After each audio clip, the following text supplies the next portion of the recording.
بند کر والصلاة والسلام على سيد الأنبياء والمرسلين خاتم النبيين والأولين والآخرين سيدنا المحمد بشيرا المصطفى ونظيرا الحي والمصطفى الأحياء والمحمود الأحمد القاسم محمد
سارے عالمین میں سے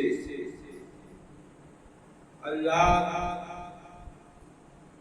انتخاب کا ذکر کر رہا ہے. ہم نے چن لیا, ہم نے انتخاب کر لیا آدم کو, نوح کو, ابراہیم کی آل کو اور عمران کی آل کو. عزیزان محترم, بات کو زیادہ پھیلانا نہیں ہے. میں چاہتا ہوں وقت کے اندر مجلس تمام ہو جائے. آپ دیکھ لیجیے اس میں جو سب سے پہلا نام ہے وہ جناب آدم. اللہ کہہ رہا ہے چن لیا آدم, اور وہ آیت بھی آپ کے زبان زد ہے. میں سمجھتا ہوں کہ ہر بچے کو تقریباً یاد ہوگی کہ جب صفے ملائکہ میں آواز ہوئی تھی, ملائکہ کو مخاطب کر کے کہا تھا وَإِذْ قَالَ رَبُّكَ لِلْمَلَائِكَةِ إِنِّي جَاعِلٌ فِي الْأَرْضِ خَلِيفَةً.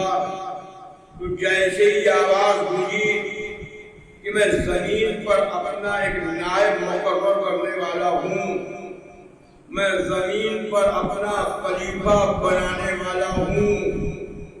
عزیزان محترم, تو دیکھیں آپ کہ صفے ملائکہ سے جو آواز آئی ہے, ملائکہ نے جو سوال پیش کیا ہے بارگاہ الہی میں, کہتے ہیں قالوا أتجعل فيها ومن يفسد فيها ويسفك الدماء ونحن نسبح بحمدك ونقدس لك.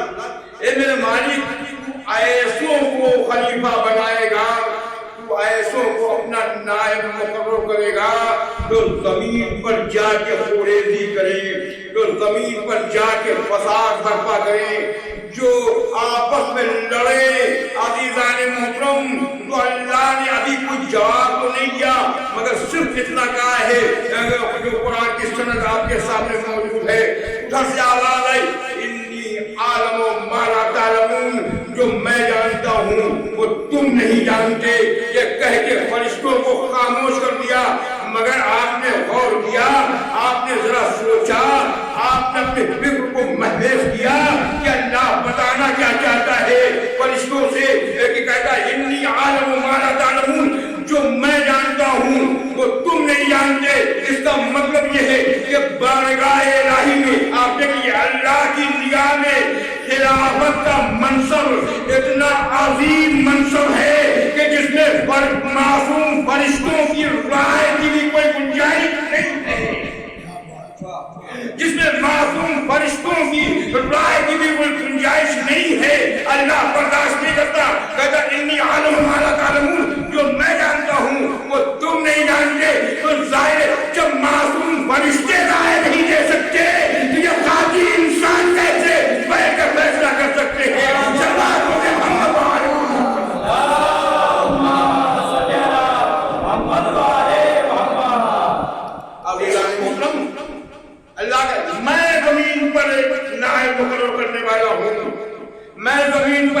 خلیفہ بنانے والا ہوں۔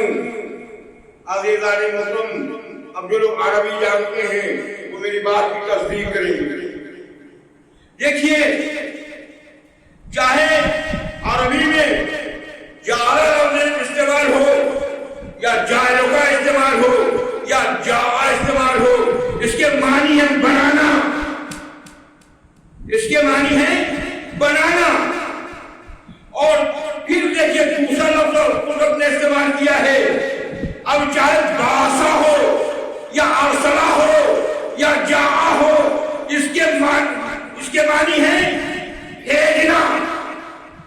عزیزان محترم، آدم کی خلافت کا اعلان ہوا تو کہا کہ ہم نے بنایا، رسول کی رسالت کا اعلان ہوا تو کہا ہم نے بھیجا۔ آپ خوب اچھی بات ہے، جو چیز پہلے سے موجود نہ ہو اسے بنائی جاتی ہے، جو پہلے سے موجود ہو اسے بھیجی جاتی ہے۔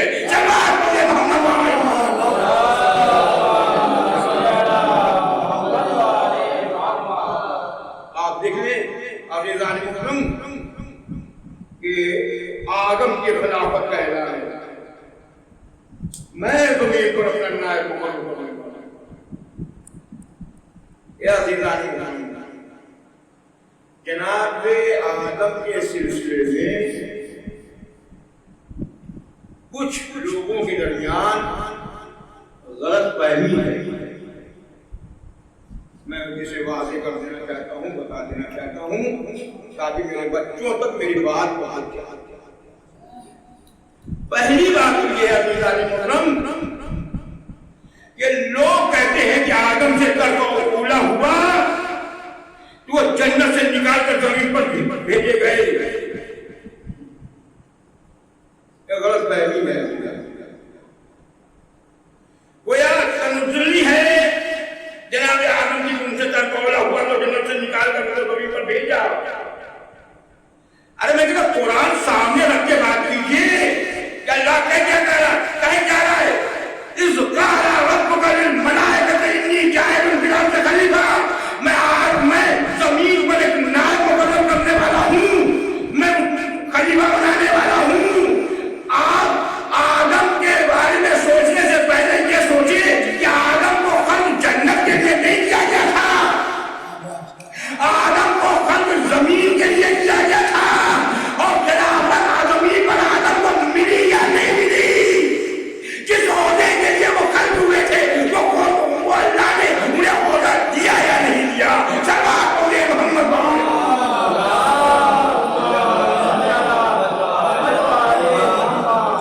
دوسری بات یہ ہے عزیزان محترم کہ آپ دیکھیے جناب آدم ہی کے سلسلے کہا یہ جاتا ہے کہ جب اللہ نے حکم دیا کہ آدم کے پیکر میں روح ڈال دیں تو تم سب سجدے میں چلے جانا۔ تو اب تک تو شیطان کے بارے میں آپ نے سنا ہوگا، اس نے اکڑ کے کہا کہ ہم سجدہ نہیں کریں گے، مگر بعض لوگ آ کے یعنی کہ یہ کہاں سے پڑھ کے چلے جاتے ہیں اور نوجوانوں کے ذہن میں یہ بات بٹھا کے چلے جاتے ہیں کہ فرشتوں نے بھی سجدہ نہیں کیا تھا۔ عجیب و غریب بات، فرشتوں نے بھی سجدہ نہیں کیا تھا۔ جب آدم کے سامنے آدم اور فرشتوں کا امتحان لیا اللہ نے اور آدم کی فضیلت ثابت ہوئی ان کے علم کے ذریعے سے، جب ثابت ہو گئی ان کی فضیلت اور ان کی بلندی اور ان کی برتری فرشتوں کے درمیان ثابت ہو گئی، تب فرشتوں نے سجدہ کیا، تب فرشتوں نے اپنے سر کو جھکایا۔ اب اللہ جانے وہ کہاں سے پہنچتے ہیں۔ اس لیے دیکھیے عزیزان کو قرآن مجید میں جو آیت ہے کہ اللہ کہہ رہا ہے قُلْ لِلْمَلَائِكَةِ اسْجُدُوا لِآدَمَ فَسَجَدُوا إِلَّا إِبْلِيسَ، جب ہم آدم کے جسم میں روح ڈال دیں تو تم سارے کے سارے سجدے میں چلے جانا۔ اے عزیزان محترم، جو لوگ عربی سے واقف ہیں معلوم ہے جہاں پر عربی میں لفظ لے آتا ہے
کیا تاخیر ہو؟ معصوم ملک ہے بھائی. اچھا ایک بات اور، اکثر مفسرین نے جو بات نہیں سمجھی ہے یا جان بوجھ کے نہیں سمجھنا چاہے، کہتے ہیں آدم کو سارے نام سکھا دیے گئے، پھر فرشتوں کے سامنے لا کے کھڑا کر دیا گیا. فرشتوں نے جواب دیا کہ مالک ہم نہیں جانتے ہیں، جب تک نے بتایا ہے اور آدم نے بتا دیا. ایسی بات نہیں آتی. یہ فرشتے مدرسہ قدرت کے طالب علم ہیں، سمجھ رہے ہیں آپ؟ مکتبے خدا کے طالب علم ہیں. جب دنیا کا استاد کوئی ایسا کام نہیں کرتا کہ اگر 50 بچوں کو پڑھا رہا ہو تو ان میں 49 بچوں کے الگ کر کے ایک بچے کو بتا دے کہ اس میں دیکھیے پرچے میں کیا کیا آنے والا ہے، اسے حفظ کر لو، اسے یاد کر لو، تم سے یہی سوال کیا جائے گا، تم اس طرح اس کا جواب دے لینا. 49 کو نہ بتائے، ایک کو بتا دے. یہ دنیا کو استاد نہیں کرتا. چاہے کہ مالک کائنات جو معلم حقیقی ہو وہ بھلا ایسا کیسے کرے گا؟ اصل میں بات یہ دیکھیے عزیزان محترم، آدم مدرسہ قدرت میں آج پہلے دن آیا ہے. فرشتے پہلے سے بحیثیت طالب علم کے موجود ہیں. فرشتوں کو نام پہلے سے بتا دیا ہے قدرت نے. فرشتوں کو نام پہلے سے بتا دیا ہے قدرت نے. فرشتوں کو نام بتایا ہے، شکل نہیں دکھائی، صورت نہیں دکھائی. اور آدم کو آج وہ بتا رہا ہے، نام آج سکھا رہا ہے. تو عزیزان میں جیسے آپ کیا ہوتا ہے کہ اگر کوئی بچہ 2 مہینے کے بعد ایڈمیشن لے تو مدرس یہ کرتا ہے، اور یہی عدالت ہے کہ جو 2 مہینے پہلے پڑھا چکا ہو وہ کسی بچے سے کہے بھائی ان کی کاپی لے کے آپ اسے اتار دیجیے گا اور سمجھ لیجیے گا کہ کتنا پڑھایا جا چکا، تاکہ علمی معیار میں دونوں برابر ہو جائیں. سمجھے؟ علمی معیار کے اعتبار سے دونوں برابر ہو جائیں. وہ 2 مہینے بعد آیا ہے، وہ 2 مہینے پہلے سے پڑھ رہے ہیں. بس وہی مسئلہ وہاں بھی ہے. ملائکہ کو اللہ نے پہلے بتایا اس لیے کہ وہ پہلے موجود تھے. آدم آج آئے ہیں، لہذا وہ بات جو اللہ نے فرشتوں کو بتا رکھا ہے وہی بات آدم کو بھی اس نے بتا دیا، تاکہ یہ علمی معیار دونوں کا برابر ہو جائے. جو علم کا معیار فرشتوں کا ہے اسی علم کا معیار آدم کا بھی ہو، تب وہ دونوں کا امتحان لیا جائے. اور اب یہ امتحان جب لایا گیا ہے تو میں نے کہا جیسا کہ نہ آدم کو دکھایا گیا ہے ان کی صورت جن کے بارے میں پوچھنا ہے، نہ فرشتوں کو دکھایا ہے تو ان کی صورت جن کے بارے میں پوچھنا ہے. نام آدم کو بھی بتا دیا، نام فرشتوں کو بھی بتا دیا.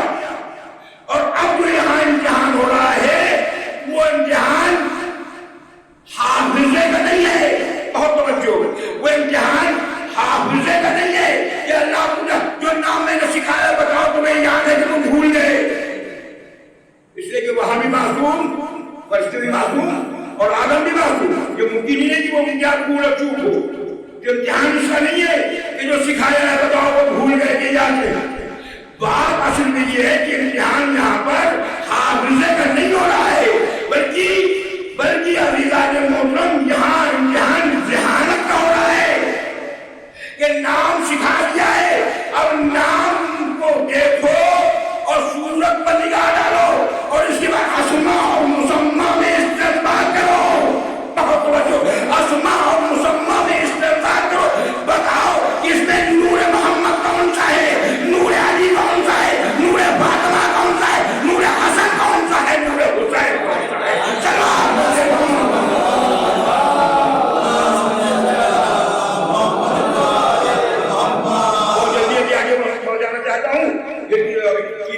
مجلسیں اور ہیں اس کے بعد کہیں موقع ملا تو میں عرض کروں گا عزیزان محترم کہ فرشتوں کا اثر رک جاتا ہے. مالک میں تو نہیں جانتا ہوں، تم نے بتایا ہے آدم نے. اچھا آدم زمین پر آ گئے, بس منزل پر پہنچے, آدم زمین پر آ گئے. آدم کو اللہ نے دو بیٹیاں دکھائی, ایک کا نام حابیل, ایک کا نام قابیل. ایک ان دونوں میں بحث ہو رہی بھائی, تو تم یہ بتاؤ کہ ہم دونوں میں اللہ کا پیارا کون ہے؟ حابیل نے کہا اس کا فیصلہ ہم کیسے کر سکتے ہیں؟ یہ تو سوال تمہارا اللہ کا ہے, وہ اللہ جاننے کہ کون پیارا ہے, ہم کیا بتائیں کہ کون پیارا ہے؟ کہانی ہم کو جان کے رہیں گے. آپ کیسے جانو گے؟ تو اس زمانے میں قاعدہ یہ تھا کہ لوگ بارگاہ الہی میں نذر پیش کرتے اور نذر کی قبولیت کا جو یقین ہوتا تھا لوگوں کو, وہ اس طرح سے کہ آسمان پر ایک بجلی پہنچی تھی اور جس کے نظر پر وہ بجلی گر جائے اور اس کا نظر جل جائے, تو وہ سمجھا جاتا تھا اس کی نظر قبول ہوئی, اور جس کا نظر جہاں پر رکھا ہے ویسے ہی رکھا رہے, تو یہ سمجھا جاتا تھا کہ اس کی نظر قبول نہیں ہوئی. اس نے کہا ہمارے الہی میں نظر رکھیں گے, آپ بھی رکھیے میں بھی رکھوں گا, اور دیکھوں گا کہ کس کا نظر بارگاہ الہی میں مقبول ہوتا ہے, کس کی نظر قبول ہوتی ہے. کہا ٹھیک ہے. حابیل نے کہا ٹھیک ہے. قابیل کرتا تھا کھیتی اور حابیل مویشی پال کے جانور پال کے, ان کا کاروبار. تو قابیل نے دل میں یہ سوچا کہ بھئی آسمان سے بجلی کون دے گی, اور جو چیز ہم رکھیں گے نظر میں بجلی گرے گی اور وہ جل کر خاک ہو جائے گا. تو جب جل کر خاک ہی ہو جانا ہے تو اچھی چیز کو رکھی. جب وہ جل کر خاک ہی ہو جائے گا تو اچھی چیز کو رکھیں. لہذا وہ گیہوں کی بالی اس نے رکھی, جلے چاہے بچے, جلے یا بچے. حابیل نے سوچا کہ ہمیں یہ نہیں دیکھنا کہ جلے گی یا بچے گی, ہمیں یہ دیکھنا ہے کہ ہم نظر کس کی بارگاہ میں رکھ رہے ہیں اور نظر اس کے شان کے مطابق ہے یا نہیں ہے.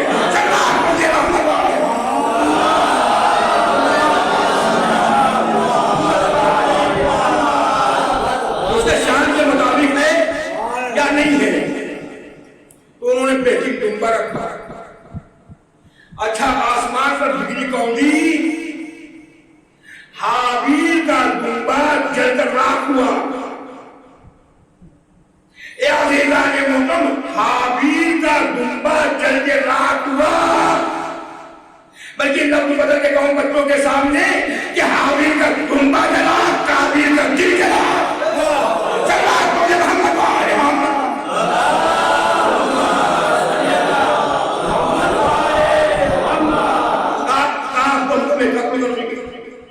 بھائی میرا ہاتھ نہیں اٹھے گا, تمہاری مرضی ہے.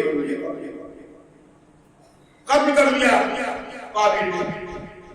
میں کہا اس کے سارے جز کو بیان نہیں کروں گا, اسے ایک منزل تک کرتا. قبل کر دیا. جب جناب آدم کو یہ اطلاع ملی, یہ خبر ملی کہ حابیل کو قتل کر دیا گیا اور بڑا مقام پر انہیں دفن کر دیا گیا, تو جناب آدم قبر حابیل پر جا کے روتے ہیں, گریا کرتے ہیں, اور قابیل آ کے ان سے طنز کرتا ہے, ان کا مذاق اڑاتا ہے, ان کو برا بھلا کہتا ہے.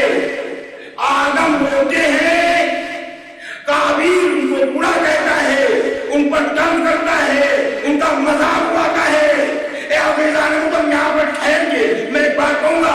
اکثر میرے نوجوان مجھ سے پوچھتے ہیں, مجھے اتنا بتا دیجئے کہ ہم لوگ قابیل کی نسل سے ہیں یا حابیل کی نسل سے ہیں. ہم ان سے کہتے ہیں اے بھائی نہ ہم قابیل کی نسل سے ہیں نہ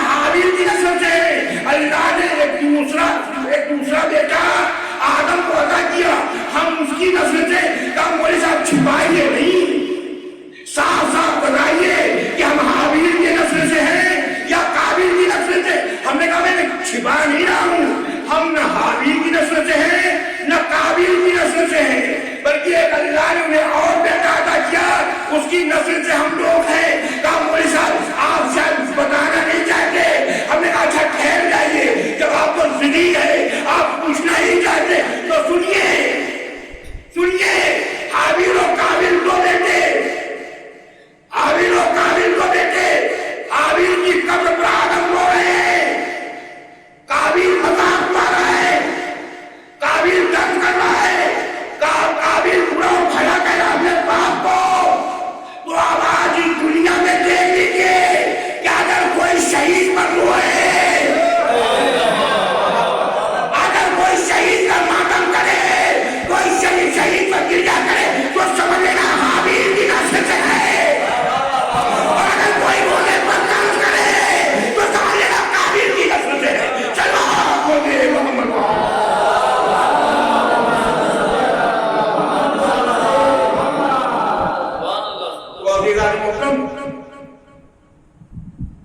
یہ دو بیٹے حابیل کی نسل قبول ہو گئی، قابیل کی نسل جیسی ٹھیک ویسی۔ ایک سوال اور بھی ہے، آپ سب دنیا ہم سے حالانکہ نہ جانے کیوں دنیا ہمیں سے کیوں، بھائی جیسے کلمہ کو آپ ہیں ویسے کلمہ کو ہم ہیں، مگر اس کا مطلب یہ ہے کہ کہیں نہ کہیں مجھے معلوم ہے کہ نبوت ارتقا میں یہی ایک قوم ہے جو بھولتی ہے۔ اتنا معلوم ہے کہا حضور مجھے اتنا بتا دیجئے کہ کربلا میں امام حسین کو شہید کر دیا گیا اور وہ اللہ کے پیارے نبی کے پیارے نواسے تھے، تو اللہ نے اپنے پیارے نبی کے پیارے نواسے کو بچایا کیوں نہیں؟ پورا گھر بار لوٹ دیا گیا، ان کے بھائی بھتیجوں کو قتل کر دیا گیا، تو اللہ نے اپنے حبیب کے پیارے کو بچایا کیوں نہیں؟ ہم نے کہا پھر بھول گئے آپ اپنے مذہب کو، بہت توجہ جوش اعتراض میں آپ پھر اپنے مذہب کو بھول گئے، کہنے کہ وہ کیسے؟ ہم نے کہا حابیل و قابیل کا واقعہ پڑھایا نا آپ نے، یاد رکھیے نظر کا قبول ہو جانا، ہدیے کا قبول ہو جانا پیارے ہونے کی دلیل ہے، ہدیے کا رکھا رہنا پیارے ہونے کی دلیل نہیں ہے۔ چلو آپ کو محمد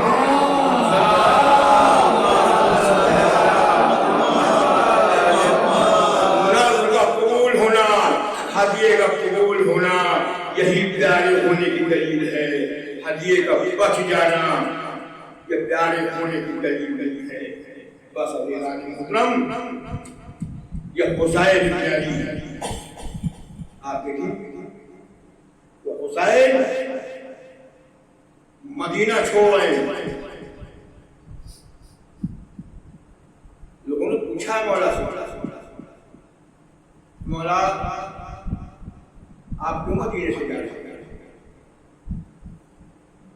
کہ آقا اگر آپ کو جانا ہی ہے تو آپ طائف چلے جائیں، وہاں آپ کے چہنے والے نہیں، تو آپ نے یہ کہیں نہیں کہا کہ میں مدینہ چھوڑ اس لیے رہا ہوں یزید کو قتل کروں گا، آپ نے کہیں نہیں یہ کہا کہ میں اسے تخت و تاج چھین لوں گا، کہیں پر آپ نے یہ نہیں کہا اس کے خزانے پر قبضہ کرنا چاہتا، بلکہ آپ نے ارشاد فرمایا میں اپنی حجت کی امت کی اصلاح کے لیے امر بالمعروف و نہی عن المنکر کے لیے، اور حسین نے یہ بھی بتا دیا کہ یاد رکھو مجھے یقین ہے، مجھے معلوم ہے کہ مجھے قتل کر دیا جائے گا، مجھے شہید کر دیا جائے گا، مجھے معلوم ہے، اور یہاں تک میں کسی جانور کے دل میں بھی داخل ہو جاؤں گا تب بھی یہ لوگ یہ نکال دیں۔ اور حسین سے جب یہ کہا گیا کہ اچھا آپ جا رہے ہیں تو جائیے، زینب میں کوئی کو ملی ہے، تب بھی امام نے یہ کہا کہ اللہ یہی چاہتا ہے کہ اس کا نظر پھر آئی۔ اور یقین جانیے عزیزان محترم اگر امام حسین چاہتے کہ لشکر جمع کریں کر سکتے، مگر حسین نے لشکر کا مقابلہ لشکر سے نہیں کیا، بلکہ لشکر کا مقابلہ اللہ سے، ایسے ایسے کردار حسین نے جمع کیا، ایسے ایسے افراد حسین نے جمع کیا آپ کی، اور جو حسین نے حربہ بنایا ہے وہ تلوار کو نہیں، نیزوں کو نہیں، تیر کو نہیں، بلکہ مظلومیت کو حربہ بنایا۔ مگر یاد رکھیں مظلومیت کی دو قسمیں ہیں، ایک وہ اکثر آپ نے سنا ہوگا کسی کو مظلوم قتل کیا گیا یا کسی کو ستایا گیا، وہاں پر وہ اختیار نہیں رکھتا تھا کہ بدلہ لے سکے، وہ مجبور تھا کہ وہ بدلہ نہیں لے سکتا تھا، مگر یہ حسین کی مظلومیت بہت اختیاری تھی، طاقت موجود ہے، قوت موجود ہے حسین کے پاس، چاہے تو بدلہ لے سکتے ہیں، چاہے تو مقابلہ کر سکتے ہیں، مگر یہ حسین اختیاری ہے کہ اب طاقت کے مقابلے میں کردار لانا، اب طاقت کے مقابلے میں، اسلحوں کے مقابلے میں مظلومیت کو پیش کرنا۔ اور اسی لیے دیکھ لیجیے آپ کہ حسین اختیاری جانتے تھے کہ میں قتل کر دیا جاؤں گا، یہ تو یقینی تھا کہ میں قتل کر دیا جاؤں گا، مگر حسین نے آواز دی یہ بھی یقینی ہے کہ مجھے قتل کر دیا جائے گا، مگر قتلگاہ کا انتخاب میں خود کروں گا، میں کب شہید ہوں گا یہ میں بتاؤں گا، کہاں شہید ہوں گا یہ میں بتاؤں گا، اس کا انتخاب میں کروں گا۔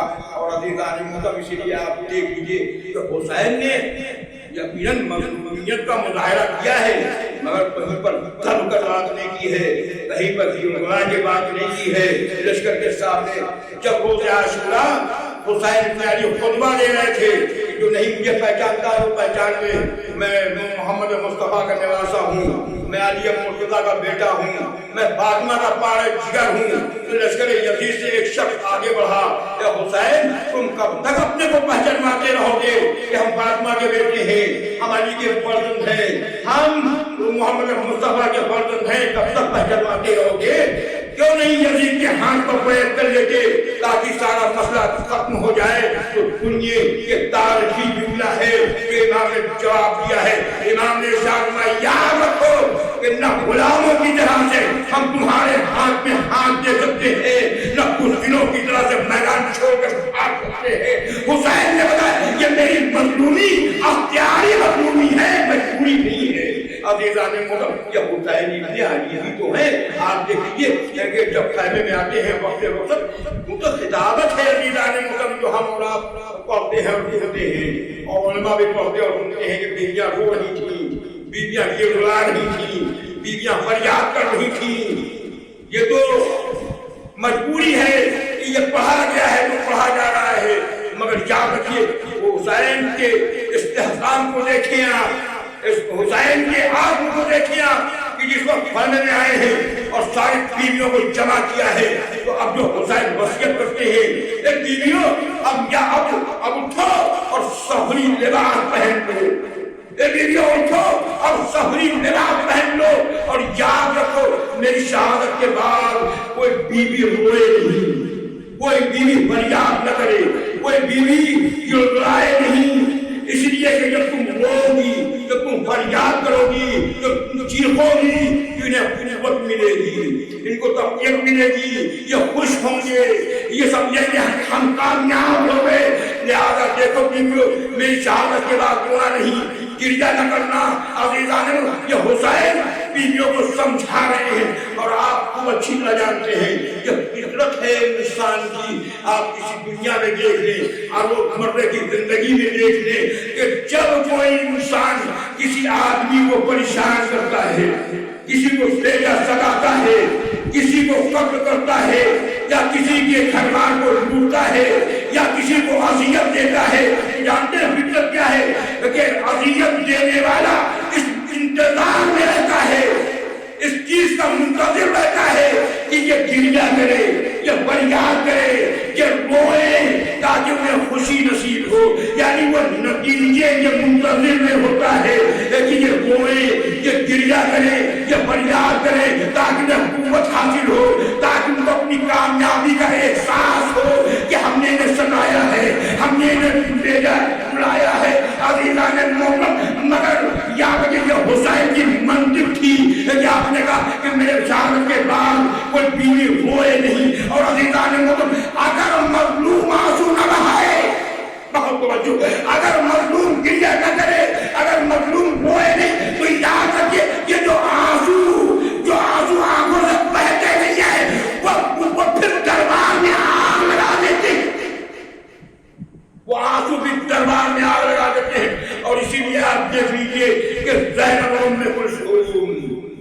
میرے عزیزان وقت کے دامن میں گنجائش نہیں ہے، اس لیے کہ میں نے سوچا تھا کہ 35-40 منٹ میں استعمال کر کے، مگر دیکھیے کہ بیویوں کے رونے کا تذکرہ کیا کیا جاتا ہے۔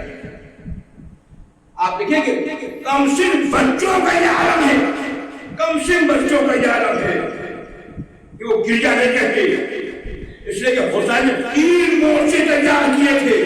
آپ یہ ہرگز نہ جانے کہ کربلا میں 10 محرم کو جنگ تمام ہو گئی، نہیں، یہ پہلا مورچہ تھا حسین کو، جب 10 محرم کو حسین نے قربانی دی ہے۔ اب دوسرا مورچہ ہے جو زینب آگے بڑھی ہے جہاد کے لیے، بس فرق اتنا ہے تو حسین کے پاس جو سپاہی تھے ان کے ہاتھ بندھے نہیں تھے، مگر زینب کے پاس جو سپاہی ہے ان کے ہاتھ بندھے ہوئے ہیں، ان کے ہاتھ بندھے ہوئے ہیں۔ حسین کے پاس جو سپاہی تھے وہ کم سے کم ان کے ہاتھ میں تلوار تھی، مگر زینب کے جو سپاہی ہے وہ ہاتھ خالی ہے۔ مگر دیکھیے کہ کوئی بچہ روتا نہیں ہے، کوئی بچہ گریا نہیں کرتا، اس لیے کہ اگر میدان میں سپاہی رونے لگے تو اس کی نگاہ ہدف سے ہٹ جاتی ہے، پھر وہ جہاد نہیں کر سکتا۔ لہذا جہاد کرنے والا ہر وقت اپنی دشمن پر نگاہ رکھتا ہے، وہ روتا نہیں ہے، وہ گڑگڑاتا نہیں ہے، وہ چیختا نہیں ہے، ہر وقت جہاد میں مصروف رہتا ہے۔ آپ دیکھیے کہ حسین کے ساتھ اب جو حسین کے بچے ہیں جو زینب کے سپاہی بن کے آگے بڑھ رہے ہیں، ان میں دیکھیے کہ ہمارے اور آپ کے 5ویں امام محمد باقر کا سن کیا تھا؟ 1 رجب سن 57 ہجری امام کی ولادت کی تاریخ ہے۔ کربلا میں عمر کتنی؟ 3.5 سال، اور جس وقت دربار یزید میں یہ قافلہ پہنچا ہے، قافلہ پہنچا اور یزید نے کہا ایسے میں جو میرے دربار میں جو نوجوان کون ہے جو لوہے میں چپڑا ہوا ہے۔ ایک مرتبہ امام کی طرف اشارہ کر کے کہا کہ یہ کون ہے؟ تو شیخ نے کہا یہ حسین کا بیٹا ہے۔ کہا اسے شہید کیوں نہیں کیا گیا؟ کابل جو میرے مقابلے میں آیا میں نے اسے شہید کیا، لیکن جو مقابلے میں نہیں آیا اس لیے میں نے اسے گرفتار کیا۔ تو کہا اسے قتل کرو میرے سامنے۔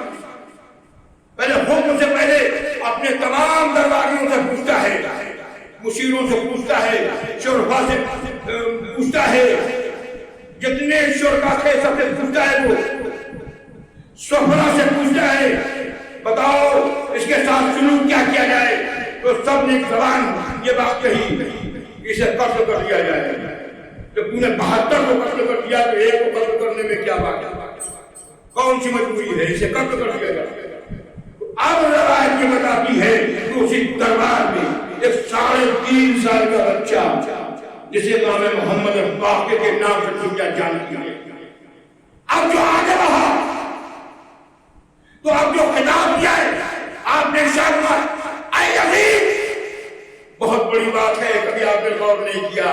3.5 سال کا بچہ یزید کا نام لے کے یزید کو خطاب کر رہا ہے، جہاں پر لوگ امیر کہہ کے سلام کر رہے ہوئے، جہاں پر لوگ امیر المومنین کہہ کے چھپ رہے ہوں، وہاں 3.5 سال کا بچہ دربار میں یزید کے دربار میں کہہ رہا اے یزید۔ سارے لوگوں کی نگاہیں اس بچے کی طرف پڑ گئی اور ساری نظریں اور امام محمد باقر پر گڑ گئی۔ یہ بچہ 3.5 سال کی عمر اور یہ یزید سے کیا کہنا چاہتا ہے؟ امام محمد باقر کہتے ہیں کہ اے یزید، یہ دربار کو دیکھ کر مجھے فرعون کا دربار یاد آ گیا۔ کہا وہ کیسے؟ کہا جس طرح سے ہم قیدی بنا کر تیرے دربار میں پیش کیے گئے ہیں، اسی طرح سے ہارون اور موسیٰ کو فرعون کے دربار میں پیش کیا گیا تھا، مگر اے عزیز تیرا دربار فرعون کے دربار سے بھی بدتر ہے۔ کہا وہ کیسے؟ کہا فرعون کے دربار میں جب موسیٰ اور ہارون کو پیش کیا گیا تھا تو اس نے اپنے درباریوں سے پوچھا تھا بتاؤ ان کے ساتھ سلوک کیا کیا جائے، تو سارے درباریوں نے مل کے کہا تھا کہ اے فرعون یہ تیرے خاندان کے لوگ ہیں، یہ تیرے قبیلے کے لوگ ہیں، انہیں رہا کر دیا جائے، مگر تیرے درباریوں نے ایک زبان ہو کے کہا ہے کہ اسے قتل کر دیا جائے۔ تیرا دربار تو فرعون کے دربار سے بھی بدتر ہے، اور کیوں بدتر ہے؟ کبھی تم نے سوچا بھی، کبھی تم نے غور نہیں کیا؟ کہا وہ کیسے بدتر ہے؟ کہا سن، فرعون کافر صحیح، فرعون مشرک صحیح، فرعون ظالم صحیح، فرعون فاسق صحیح، مگر ان کے دربار میں جتنے بھی لوگ موجود تھے وہ سب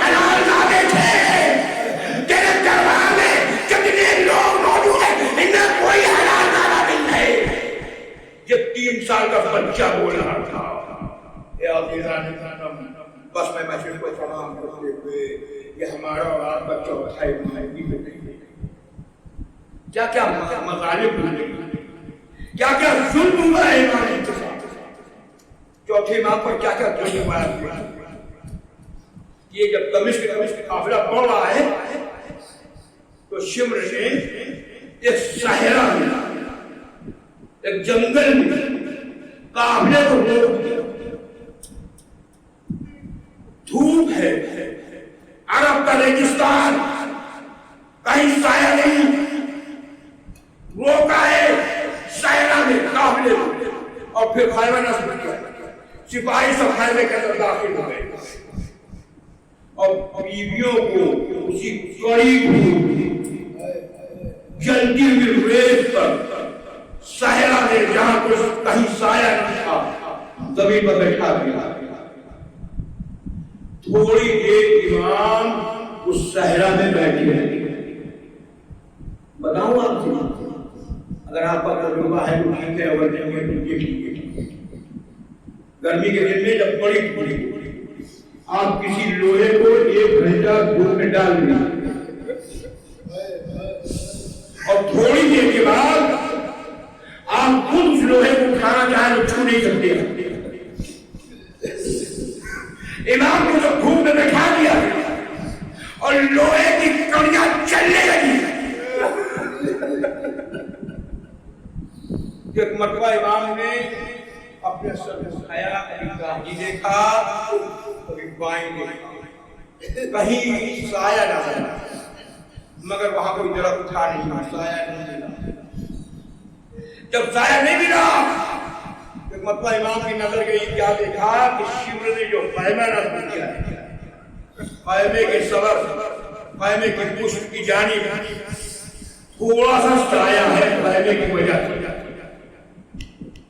امام نے بیڑیوں کا لنگر سنبھالا آئے شمر کے خیمے کی پشت کی جانب پہلے گئے سائے کسی نے جا کے بتا دیا اے شمر وہ قیدی آگے سائے میں بیٹھ گیا ہے شمر داس گانا لے کے آیا اب میری زبان چل جائے اس نے جو پیدے نہیں کی ہے امام کہاں پٹھے اور پھر آگے گھومنے بیٹھ گئے ابھی تھوڑی دیر بیٹھے تھے کہ زینب کی نظر دور سے سجاد پر پڑی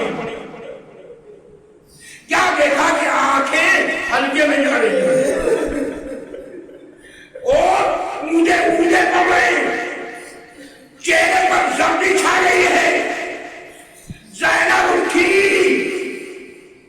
سجاد کے پاس آئی ہے بیٹا میں کیا لے لوں کیا تم بھی زندہ نہیں رہنا چاہتے اے بیٹا میں کیا لے رہی ہوں انکل لے کے تمہارے جسم سے منہ پرواز کر جائے اے بیٹا بولو تو صحیح یہ کہہ کے زینب نے جو بازو پر ہاتھ رکھا تو لوہے کی کڑی پر ہاتھ پڑ گئی لوہے